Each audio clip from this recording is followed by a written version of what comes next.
everyone, and welcome to our new starter training tutorials. In this session we'll be covering purchasing. We'll be authorising a sales order through to purchasing. We'll be creating an electronic purchase order and also a manual purchase order. So let's start with authorising a sales order through to purchasing. When you first log on to Prima, you'll see in the dashboard a number of tiles which will give you a snapshot of the activity within each module. Here we've got one that says outstanding sales orders. So to access these sales orders, click the tile. Alternatively, you can get to the sales order processing module by going to the menu on the left, selecting SOP, and then selecting orders. So here we have two sales orders. One is a direct delivery and the other is a standard delivery. First of all, I'm going to click into the standard sales order. You need to complete all mandatory fields such as the customer reference and order source. Check your margins, make sure you're happy with it, and then click the button Authorize.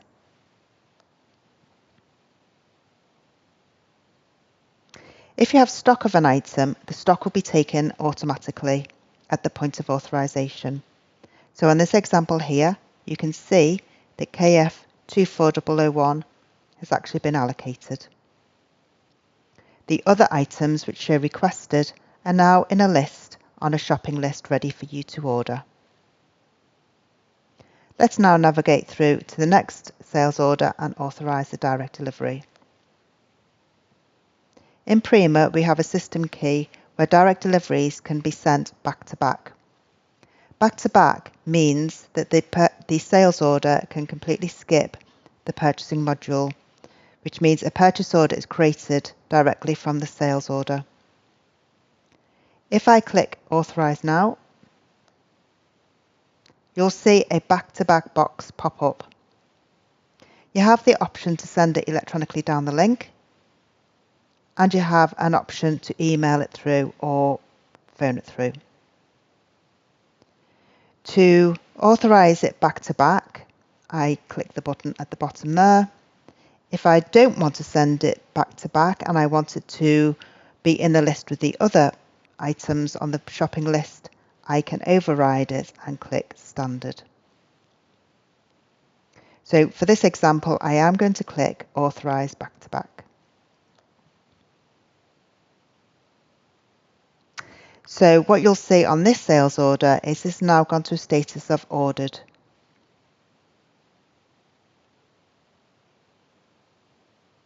Let's now go to the shopping list and send the other items through to the suppliers.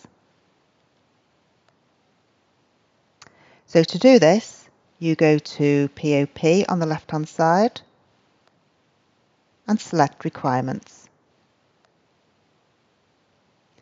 And then click the search icon at the top. Everything in this list needs to be purchased. If you see a yes within the cheaper column, this means that there's another supplier which sells the exact same product at a cheaper cost price. To view this, you'd highlight one of the lines and then view the suppliers at the bottom. If you want to swap the supplier, you simply highlight the one you want to change it to and then click the Save button. And you'll see that this is now changed to the other supplier and the supplier's purchase code. If you want to change it back, you just simply do the same but select the other supplier and click Save.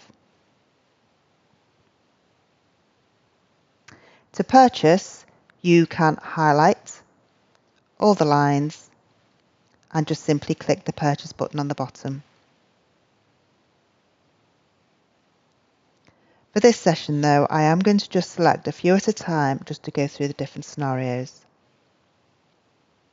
So to send a purchase order electronically, I would highlight, click the purchase button on the bottom left,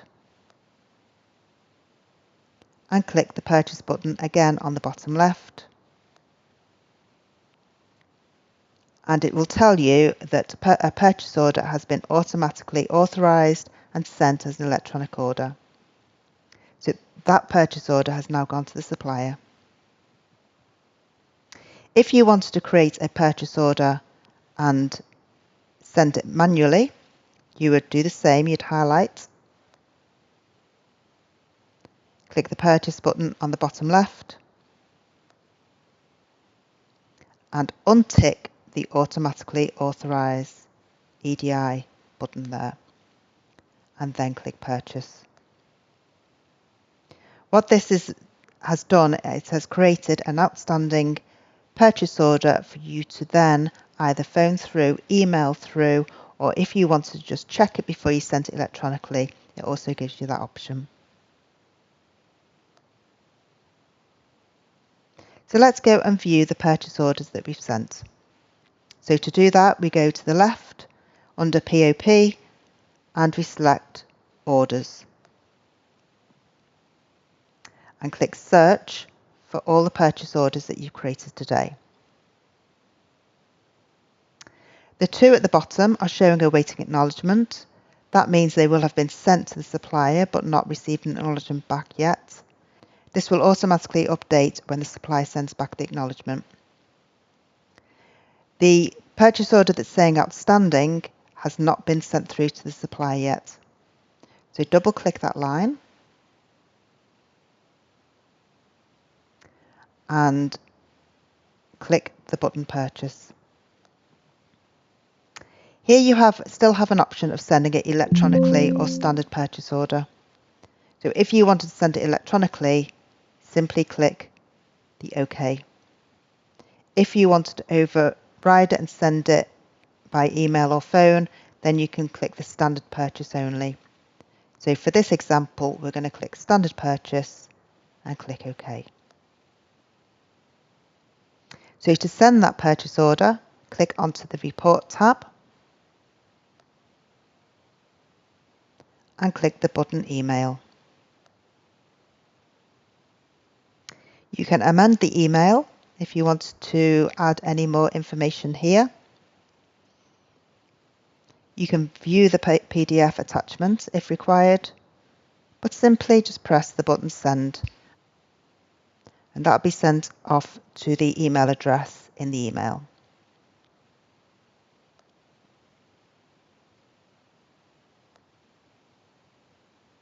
So just to recap, we're going to go back to the shopping list, which is called the requirements lookup. Highlight the items in the list and click the bottom left purchase. If you want everything to go electronically, simply click the button purchase on the bottom left. If there is a supplier in this list that it doesn't electronically trade, you do not have to untick this, just simply click the purchase button and Prima will create an outstanding purchase order for you to send it via email or phone it through.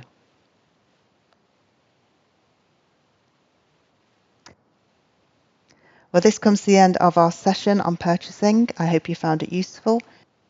If you do have any training requirements, then please do not hesitate to contact our Prima customer care team.